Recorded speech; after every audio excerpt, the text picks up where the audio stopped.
Hello Internet, I'm the Disney Brain and welcome to the DCOM review, and quite an interesting DCOM this time around, at least in terms of conception. On the one hand, this serves as both a sequel to the original Tangled from several years ago, as well as a prequel to the animated short Tangled Ever After. But since this is Tangled, we already know that they'll address that strange continuity with their usual brand of humor via snarky commentary. And on the other hand, this original movie is really just the first 2 episodes of the new Tangled TV series of the same title, something that this network hasn't really done since Lilo and Stitch, the main difference being that Lilo and Stitch as a movie wasn't a DCOM and could function completely independently of the series that came out of it. But in any case, since this was marketed as a DCOM, let's take our signature closer look and dive into Tangled Before Ever After. We start things off with the snarky narration I mentioned earlier before we're thrown into the new adventures of Rapunzel and Eugene, still thankfully being voiced by Mandy Moore and Zachary Levi respectively, who brought so much life to them in the original film. After some horse chasing, it's made clear that Rapunzel still longs for adventure despite now being royalty. It's an interesting place to take her character for reasons I'll get more into later. Then, we meet some old and some new characters, most importantly Cassandra, who is essentially Rapunzel's personal guard. It's then made clear that Eugene plans on proposing, something we know for a fact won't go well the first time because both the closing narration in the original film as well as the opening narration in this one says as much. But more importantly, we get our first real bit of trouble as a mysterious female who can control rats, I guess, has a score to settle with the royal family. Then we get a few scenes with Rapunzel not quite getting the hang of royal introductions, and a nice scene of her and Eugene.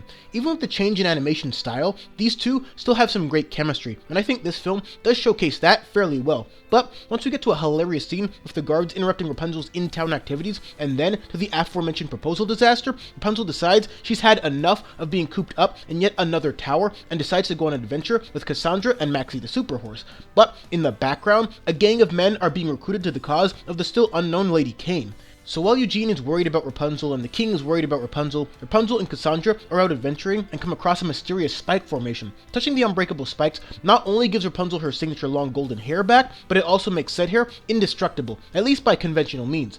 Once they get back, more complications arise since the returning hair means that the king would obviously know that Rapunzel deliberately disobeyed her, to which I say, welcome to the life of every Disney father pretty much ever. So, hiding her hair from everyone save Eugene, who finds out rather quickly, becomes a whole thing. Her mother, however, seems to be more understanding of her daughter's need for adventure. Now, if you haven't already seen this movie, and you rather not have the only spoiler-worthy part spoiled, I'll throw in a warning now. So, to this point, Lady Kane has yet to be revealed, but now the men she's hired have all willingly been captured to serve as your prototypical break everyone out and surprise your enemy scheme, and Lady Kane is actually revealed to be the Duchess of Quintonia.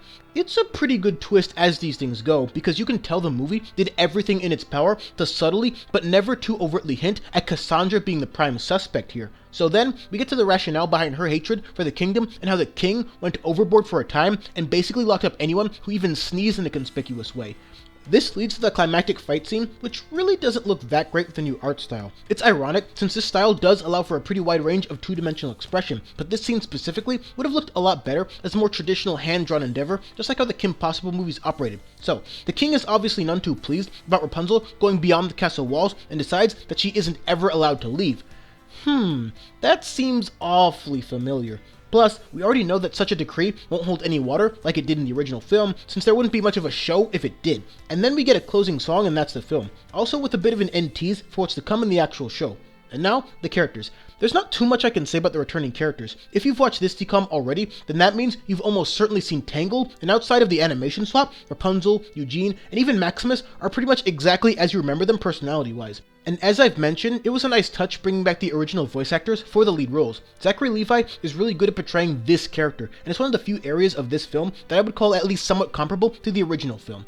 For Eugene, it does feel like this is where his character should be, given what's happening now. Rapunzel doesn't engage in the same wonderment and spirit that defined her in the original film. One of the best parts about Tangled was seeing her character specifically experience the real world with an open-minded and sunny outlook. Since she went through that arc already, those same elements are here too, but much less pronounced. But overall, I'd say we certainly get enough from the lead pair for avid or even casual fans of Tangled to enjoy. Most of the other characters are a bit more face value. That isn't necessarily a bad thing. They have their roles, but what you see is pretty much what you get. The king, however, is a major exception, and would have been interesting to dive more deeply into his psychology, since he definitely took Rapunzel's capture the hardest. So hard, in fact, that he indirectly caused a mini uprising 18 years later.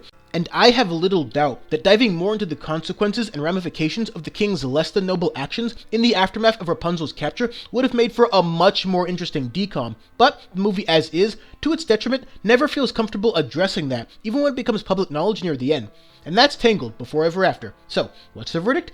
It's alright, but there are certainly some factors holding it back as both a DCOM and as an expansion pack of the Tangled universe. First and foremost, occurring in between a feature film and a canon short eliminates any and all stakes, tension, or conflicts right up front. We know that everything ends up fine in the end. They get married, nobody else important dies, happily ever after in a nutshell. So, now we're forced to question how important any of these side quests really are, especially since I'd suspect that a fair portion of the people who watch this have seen both the movie and the short. The point I'm making here is that some world-building exercises really do work. One of the best examples is the Avatar graphic novels that take place in the aftermath of the original series, but those adventures addressed important questions we didn't have the answers to, while this movie and subsequent series likely won't do that. Mainly because Tangled was a very straightforward movie without much if any background lore, and because of that, there's not too many inherently valuable places to go. Now, let's talk about the animation style. It would have been amazing to see the first ever computer animated DCOM, but unfortunately that was not to be. Being able to directly compare these characters to their computer generated versions make the limitations of this style stand out even more. It's not too bad, and we do get a few nice character moments out of it, but it was never going to have the same scale or level of grandness compared to how the original film was animated, and there's honestly not too much to say beyond that.